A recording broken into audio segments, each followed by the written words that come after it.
कुछ top and था। अब ये भी हमें समझना होगा कि जब मैं कुछ याद रखने की कोशिश करती हूँ, तो हमेशा विजुअल मेमोरी में लाना चाहिए। मुझे उसको इमेजिन करना है। या तो मैं एक घर इमेजिन कर लूँ कि मैं अलग-अलग जगहों पे मैंने ये सारी चीज़ें रखी है। मैं उसका एक म्यूज़िक बना लूँ अपने आप में, मैं उसका एक टच फॉर्म बना लूँ। जैसे-जैसे आप एरियाज़ बढ़ाते जाते हो, वैसे-वैसे आपकी याद शक्ति इम्प्रूव होते जाती है। हमने काफ़ी सारी ऐसी टेक्निक्स न्यूरो मेमोरी के कोर्स पे बनाई हैं, जो कि मास्टर क्लास के तौर में अवेलेबल है। 45 मिनट्स में आपको 3 मॉड्यूल में जितना भी मेमोरी के लिए आपको संक्षिप्त चीज़ें चाहिए, वो सब कुछ मौजूद है।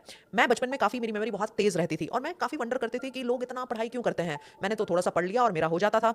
उस टाइम पे मुझे ये रियलाइज़ेशन नहीं था कि मैं सबकॉन्शियसली ऐसी कुछ टेक्निक्स यूज़ कर रही हूँ, जो मुझे सारे ब्रेन के पार्ट्स को यूज़ करने में मदद करती है। मैं एक वैनिला या एसेंस फ्लेवर हमेशा रखती थी, जो स्मेल मुझे एक्टिवेट करती थी मैथ के प्रॉब्लम के साथ-साथ। मैं कुछ अलग-अलग कलर्स के साथ उन सारी चीज़ों को रखती थी। मैं एक बड़ा-सा बोर्ड बनाती थी, जहाँ पे मैं सारी चीज़ें चिपकाती थी और अगर मैं एक सॉन्ग के फॉर्म में बना देती थी, जो चीज़ मुझे समझ में नहीं आती थी, तो ये सारा सबकॉन्शियसली मैं अलग-अलग ब्रेन के पार्ट्स को यूज़ करती थी और मेमोरी को एनहांस करती थी। अगर आपको अपनी मेमोरी को एनहांस करना है, तो स्ट्रेस को भी बाय-बाय करना होगा, टॉक्सिन्स को बाय-बाय करना होगा, जितना हो सके उतना सोना होगा। 8 घंटे की नींद एक अच्छी मेमोरी के लिए बहुत ज़रूरी है। शाम में, रात में ही ये मेमोरी कंसोलिडेट होती है। आपको बखूबी प्रैक्टिसेस, ब्रीथिंग प्रैक्टिसेस जो आपके माइंड को काम रखेगी, ब्रेन को शार्प रखेगी, वो भी करनी होगी। तो मूवर्स जो हमारा है, वो तो आपको रोज़ प्रैक्टिस करना है एक अच्छे मेमोरी के लिए। और जो भी चीज़ें आप पुश बैक कर रहे हैं कि मुझे इसको याद रखने की ज़रूरत नहीं है, स्टार्ट कर दीजिए। अगर आप सुडोकू, पज़ल्स ऐसा करके मान रहे हैं कि आप डिमेंशिया नहीं पाओगे, तो प्लीज़ ये समझिएगा कि जिस दिन ब्रेन को उसका लॉजिक समझ में आ जाता है, वहाँ पे ब्रेन का ग्रोथ खत्म हो जाता है। तो लॉजिक समझ में आ गया, उसकी चैलेंज को बढ़ा दीजिए। आगे एक और चैलेंज कर लीजिए, कुछ और नया कर लीजिए।